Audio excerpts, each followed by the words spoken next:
ദൈവനാമം വാഴ്ത്തപ്പെടുമാറാകട്ടെ. നിങ്ങൾക്ക് ഏവർക്കും എൻ്റെ പ്രഭാത വന്ദനം. ഇന്ന് ഈ പ്രഭാതത്തിൽ നമുക്ക് ചിന്തിപ്പാനുള്ളതായ വിഷയം, വചനത്തെ താല്പര്യകരമായി കാണുവാൻ ആത്മാവിനെ സ്വീകരിക്കുക. ഇന്നത്തെ ആപ്തവാക്യം സങ്കീർത്തനങ്ങൾ 119:169.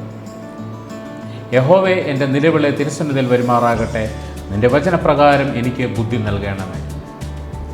ഇന്ന് മഹത് വ്യക്തികൾ എന്നറിയപ്പെടുന്ന സ്ത്രീ പുരുഷന്മാർ ബൈബിളിനെ പിന്നിലേക്ക് മാറ്റി വെച്ചിട്ട് ആ തിരുവചനത്തിന് കിട്ടേണ്ട സ്ഥാനം അവർ ഏറ്റെടുക്കുന്നു. ദൈവത്തിൻ്റെ വചനത്തിന് അവർ നിസ്സാരത വരുത്തുന്നത് കൊണ്ടാണ് ഇപ്രകാരം ചെയ്യുന്നത്. അവരുടെ പ്രവൃത്തികളെല്ലാം അവരുടെ മിടുക്കാണ് എന്ന് കരുതുന്നതായ ഒരവസ്ഥയിലാണ് അവരിപ്രകാരം ചെയ്യുന്നത്. തിരുവചനവും അതിലടങ്ങിയിരിക്കുന്ന സത്യങ്ങളും അല്ല, മറിച്ച് തങ്ങൾ പറയുന്ന വാക്യങ്ങൾ അല്ലെ തങ്ങൾ പറയുന്ന വാചകങ്ങളാണ് ജനമനസ്സുകളെ കീഴടക്കുന്നത് എന്നുള്ളതായ തോന്നൽ കൊണ്ടാണ് അവരിപ്രകാരം ചെയ്യുന്നത്. ആ തിരുവചനത്തെ പിന്നോട്ടാക്കുന്ന അല്ലെങ്കിൽ തിരുവചനത്തിന് നിസ്സാരവൽക്കരിക്കുന്ന ഇവരോട് ദൈവം ക്ഷമിക്കട്ടെ എന്ന് മാത്രമേ നമുക്ക് പറയുവാനായിട്ട് സാധിക്കുകയുള്ളൂ. ഒരുപക്ഷെ ക്രിസ്ത്യാനികളെന്ന് അവകാശപ്പെടുന്ന പലരും തിരുവചന സത്യങ്ങൾ പഠിക്കുവാനോ അതിനെ സ്വീകരിക്കുവാനോ താല്പര്യമില്ലാത്തത് എന്തുകൊണ്ടാണ് എന്ന് ചോദിച്ചു കഴിഞ്ഞാൽ, ദൈവത്തെ സ്വീകരിക്കുവാൻ താല്പര്യമില്ലാത്തത് കൊണ്ട് തന്നെയാണ്. ഇന്ന് പല ആളുകളും അവരുടെ പേരിനാൽ അറിയപ്പെടുന്നത് ക്രിസ്ത്യാനികളെന്നാണ്. എന്നാൽ തിരുവചനത്തെപ്പറ്റിയോ ദൈവത്തെപ്പറ്റിയോ അവരോട് നമ്മുടെ സംശയങ്ങൾ ചോദിച്ചു കഴിഞ്ഞാൽ അവരെപ്രകാരമായിരിക്കും മറുപടി പറയുക. ഞാൻ എല്ലാ ആഴ്ചയിലും പള്ളിയിൽ പോകുന്നുണ്ട്, അല്ലെങ്കിൽ രാവിലെ കുരിശു വരയ്ക്കുന്നുണ്ട്, ഞാൻ നോമ്പ് നോക്കുന്നുണ്ട് എന്നൊക്കെയുള്ളതായിരിക്കും മറുപടി. ദൈവം നമുക്ക് നൽകിയിരിക്കുന്നതായ ഈ നിത്യവചനത്തെ നമ്മൾ സ്വീകരിക്കണം, ആത്മാർത്ഥമായി സ്വീകരിക്കണം എന്ന് തന്നെയാണ് ദൈവം നമ്മോട് ആവശ്യപ്പെടുന്നത്. കാരണം തിരുവചനങ്ങൾ ഓരോന്നും തന്നെ മനുഷ്യൻ്റെ നന്മയ്ക്കായിട്ട് തന്നെയാണ് നൽകിയിരിക്കുന്നത്. നമ്മൾ വചനവുമായിട്ടൊരു യോജിപ്പിലെത്തുമ്പോൾ നമ്മളിലൊരു പുതുജീവൻ വന്ന ഒരു അനുഭൂതിയായിരിക്കും നമ്മൾക്ക് ലഭ്യമാകുന്നത്.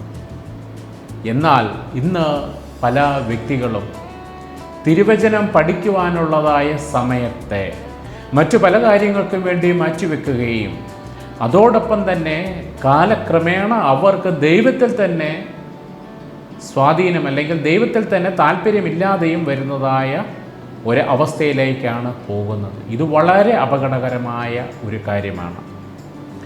എന്നാൽ ഇതിൽ നിന്ന് വിഭിന്നമായിട്ട് എനിക്കും ദൈവത്തിൻ്റെ വചനത്തെ സ്വീകരിക്കണം അല്ലെങ്കിൽ ദൈവത്തെ സ്വീകരിക്കണം എന്ന് നമുക്ക് തോന്നുന്നുവെങ്കിൽ നമ്മൾ പല കാര്യങ്ങളും ചെയ്യേണ്ടിയിരിക്കുന്നു.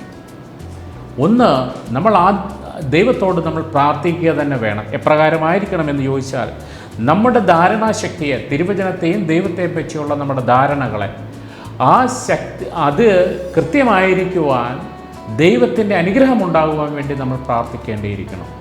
അതിനുശേഷം നമ്മൾ ചെയ്യേണ്ടതായ ചില കാര്യങ്ങളുണ്ട്. ഒന്ന്, ദൈവമുമ്പാകെ നാം നമ്മെ തന്നെ സ്വയം താഴ്ത്തണം.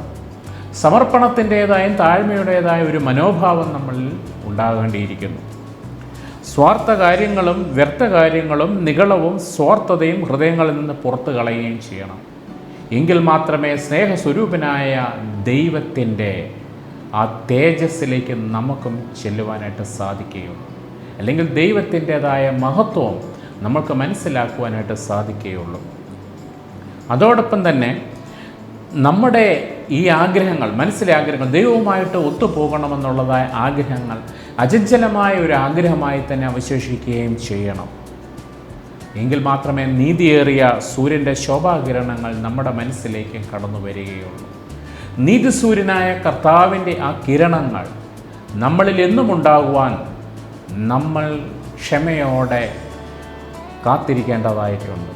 അല്ലെങ്കിൽ അതിനു വേണ്ടിയിട്ട് വളരെയധികം പ്രയത്നിക്കേണ്ടതായിട്ടുണ്ട്. പ്രയത്നിക്കണമെന്ന് പറയുമ്പോൾ കഠിനാധ്വാനം അല്ല, മനസ്സിനെ നമ്മൾ പാകപ്പെടുത്തിയെടുക്കേണ്ടിയിരിക്കുന്നു. കാരണം ലോകത്തിൻ്റെ വെളിച്ചമാണ് ക്രിസ്തു.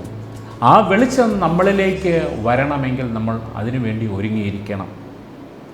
ആ വെളിച്ചം നമ്മളിൽ വന്നു കഴിഞ്ഞെങ്കിൽ മാത്രമേ നമ്മൾക്കും മറ്റുള്ളവരോട് ആ വെളിച്ചത്തെപ്പറ്റി പറയുവാനും അത് പകർന്നു കൊടുക്കുവാനും സാധിക്കുകയുള്ളൂ.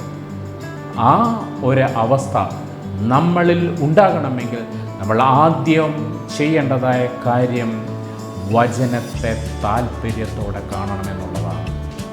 ആ വചനം താല്പര്യത്തോടെ നമുക്ക് കാണണമെങ്കിൽ നമ്മളെ ക്രിസ്തുവിനെ ആത്മാർത്ഥതയോടുകൂടി സ്വീകരിക്കുകയും ചെയ്യണം.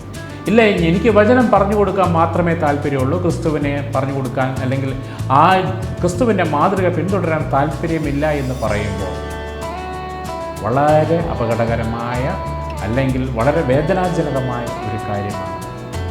നമ്മൾ നിത്യനാശത്തിലേക്കായിരിക്കും പോകുന്നത്. നിത്യരക്ഷയുടേതായ ആ അവസ്ഥ നമ്മളിൽ ഉണ്ടാകുകയില്ല. നമ്മൾ അപ്രകാരമല്ല. നമ്മൾക്ക് കിട്ടിയ ഈ വെളിച്ചം മറ്റുള്ളവർക്ക് പകർന്നു കൊടുക്കുകയും അതോടൊപ്പം തന്നെ അവരെ വെളിച്ചത്തിലേക്ക് നയിക്കുകയും അവർ മുഖാന്തരം അനേകർ വെളിച്ചത്തിലേക്ക് കടന്നു വരികയും ചെയ്യുവാൻ ഇടയാക്കണം. അതായിരിക്കണം നമ്മുടെ ദൗത്യം. അതിനായി നമ്മൾ തിരുവചനത്തെ താല്പര്യമായി സ്വീകരിക്കുക. അതിനായി ദൈവം നമ്മെ അനുഗ്രഹിക്കുമാറാകട്ടെ. നമുക്ക് പ്രാർത്ഥിക്കാം, കണ്ണുകളടയ്ക്കാം. സ്നേഹവാനും കാരുണ്യവാനും വേണ്ടി നിങ്ങളെ സ്വർഗീയ വാഴ്ത്തപ്പെട്ട നല്ല ദൈവമേ, തിരുനാമത്തിന് സ്തോത്രം. ഈ പ്രഭാതത്തിൽ അടിയങ്ങൾക്ക് നല്ല ഒരു ചിന്തയെ അവിടുന്ന് നൽകിയ ഞാൻ നന്ദിയോടെ സ്തുതിക്കുന്നു, വാഴ്ത്തുന്നു. കർത്താവേ, അങ്ങാകുന്ന വെളിച്ചത്തെ അടിയങ്ങൾക്ക് മറ്റുള്ളവരിലേക്ക് പകർന്നു കൊടുക്കുവാനായിട്ട് ഇടയാക്കുന്നതിന് വേണ്ടിയിട്ടുള്ളതായ എല്ലാ കൃപകളെയും അവിടുന്ന് നൽകുമാറാകണം. അടിയങ്ങളും നശിച്ചു പോകാതെ അടിയങ്ങൾ മുഖാന്തരം മറ്റുള്ളവർ രക്ഷയിലേക്ക് കടന്നു വരുവാനും ഇടയാക്കുമാറാകണം. അതിനുവേണ്ടി അടിയങ്ങളുടെ ഈ മനസ്സുകളെ ഇവിടുന്ന് ഒരുക്കുമാറാക്കണമെന്ന് യാചിക്കുന്നു. അതുപോലെ തന്നെ ഇന്ന് നല്ലൊരു ദിനവും അടിയങ്ങൾക്ക് അവിടുന്ന് നൽകുമാറാകണം. ഞങ്ങളുടെ പ്രാർത്ഥന കേട്ടതിനെ സ്തോത്രം. സകലതും യേശു ക്രിസ്തുവിന്റെ നാമത്തിൽ തന്നെ.